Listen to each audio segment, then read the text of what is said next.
रामू बाजार से घर वापस आता है।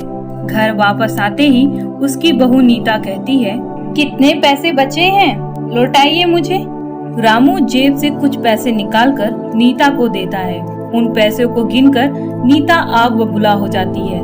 यहाँ तो 10 रुपए कम हैं। 10 रुपए कहाँ हैं? कहाँ हैं 10 रुपए? पता नहीं बहू, दुकानदार ने जितना मुझे मेरे हाथ में पैसे दिए उतना ही मैं वापस लेकर आया। झूठ झूठ, आपने चोरी की है ना? ये सुनकर नीता की सास दौड़ कर आती है। ऐसा मत बोलो बहू, हम पढ़ाई लिखाई नहीं जानते हैं, इसलिए दुकानदार ने उसका फायदा उठा लिया होगा। हाँ बहू, मैं गरीब हो सकता हूँ लेकिन चोर नहीं। मेरे सामने ये सब बोलने का कोई फायदा नहीं होगा। चोर कहीं के 10 रुपए चोरी करके बड़ी बड़ी बातें कर रहे हैं। आपकी तो नीयत में ही खोट है। ये बोलकर नीता ने रामू को एक लात मार दी।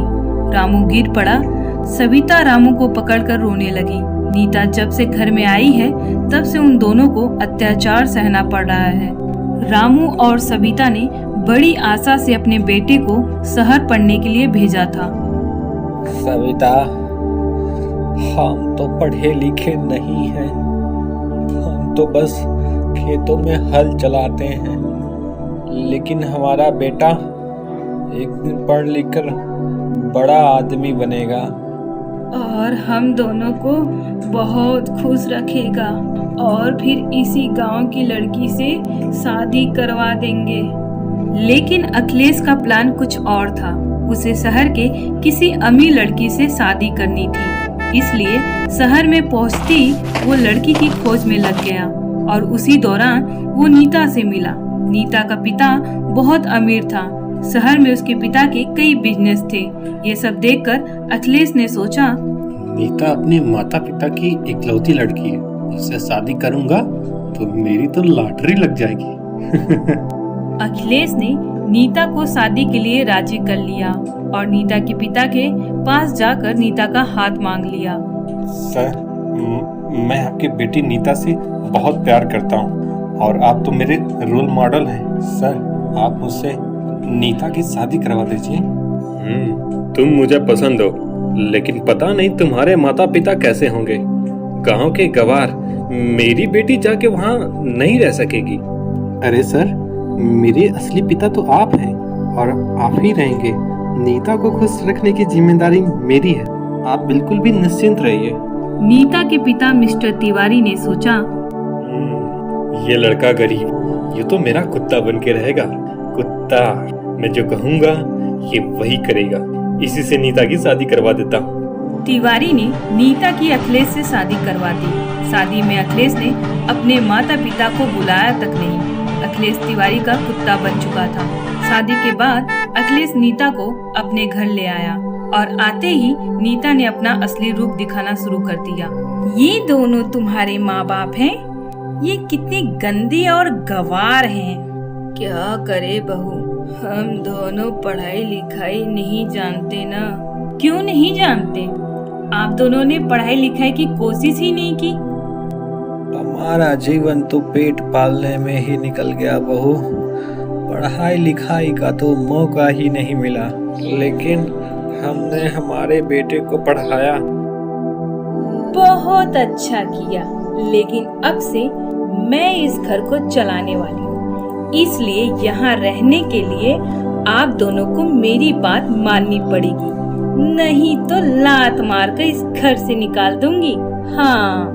ये सुनकर रामू और सविता को बहुत बुरा लगा, लेकिन अखिलेश ने नीता को कुछ नहीं कहा। इसके बाद नीता ने रामू और सविता पर अत्याचार करने लगी। उन दोनों से सारा काम करवाने लगी और आज तो उसने हद ही पार कर दी। 10 रुपए के लिए उसने रामू को लात मार दी। रामू और सविता रोने लगे। अखिलेश ने रामू से कहा, अब 10 रुपए का भी हिसाब नहीं रख सकते आप लोग? आप दोनों को तो माता पिता कहने में भी शर्म आती है। वाह रे वाह, हे भगवान, यहाँ कैसा विचार है। बेटी को पढ़ाने के लिए मैंने अपनी पूरी जिंदगी लगा दी और आज बेटा ऐसा बोला। ए नौटंकी, ज्यादा नाटक मत कर। आज रात को घर में पार्टी रखी है। मेरे दोस्त लोग शहर से आने वाले हैं। उनके लिए खाना बनाना होगा और सर्व भी करना होगा। चल तैयारी पे लग जा। रामू और सविता काम पर लग गए। शाम को नीता की सारी सहेलियां आ गई और पार्टी शुरू हो गई। नीता और अखिलेश अच्छे कपड़े पहनकर पार्टी करने लगे। रामू और सविता नौकरों की तरह सबको खाना सर्व करने लगे। गर्म पकौड़ा लेंगे आप लेंगे? शरबत लीजिए ना, मैंने बनाया है, लीजिए। नीता की एक सहेली का नाम टीना है। टीना ने सविता से पूछा, नीता ये दोनों तेरी नौकर हैं क्या? कह सकती है, असल में ये मेरे सास ससुर हैं। ये सुनकर टीना को बहुत बुरा लगा। अपने सास ससुर से ये सब काम करवाती है। नीता ये तो गलत बात है। टीना अच्छी है लेकिन वो कर भी क्या सकती है। इसके बाद 2 घंटे बीत जाते हैं। सविता और रामू एक के बाद एक खाना लाते हैं। दोनों पसीने से नहा चुके हैं। दोनों के सर चकराने लगता है और उसी वक्त शरबत लाते हुए सविता एक गेस्ट के ऊपर शरबत गिरा देती है।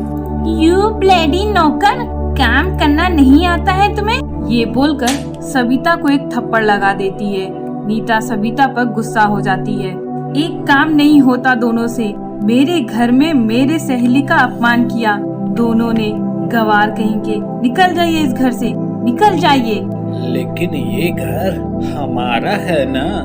नहीं, ये घर नीता का है। अगर वो कह रही है तो आप दोनों निकल जाइए इस घर से। वाह बेटा वाह, जोरू का गुलाम बन गया है तू। पैसा देखकर तुम्हारा सर घूम गया है। याद रखना बेटे, हम दोनों तुम्हारे माता पिता हैं।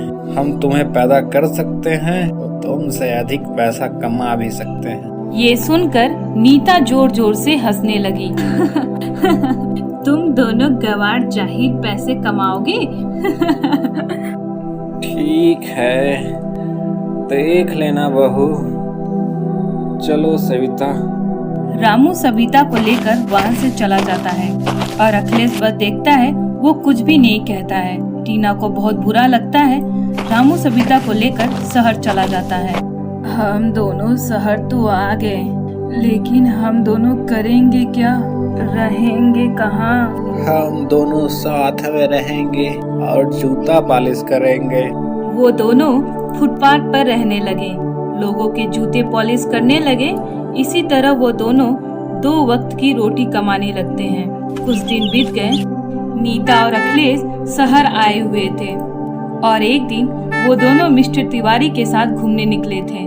मेरा जूता गंदा हो गया है, साफ करवाना होगा। अरे वो रहा जूता साफ करने वाला। गाड़ी रोककर तिवारी साहब बाहर निकले। तभी नीता ने रामू और सविता को देखा। आप दोनों यहाँ जूता साफ कर रहे हैं?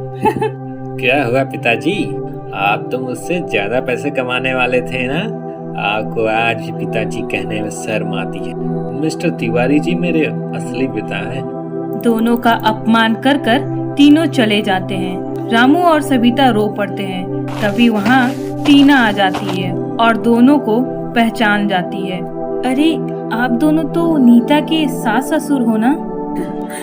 हाँ बेटी, क्या तुम भी हमारा अपमान करने आई हो?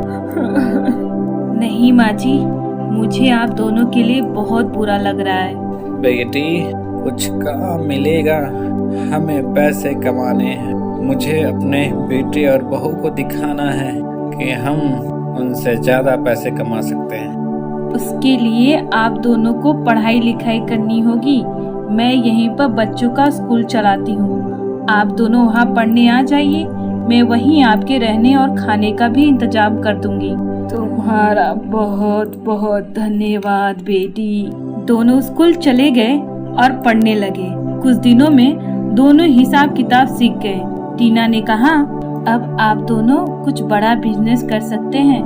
मैं बैंक से कहकर कुछ लोन दिला सकती हूँ। टीना ने रामू को लोन दिला दिया और रामू ने शहर में दुकान लगा दी।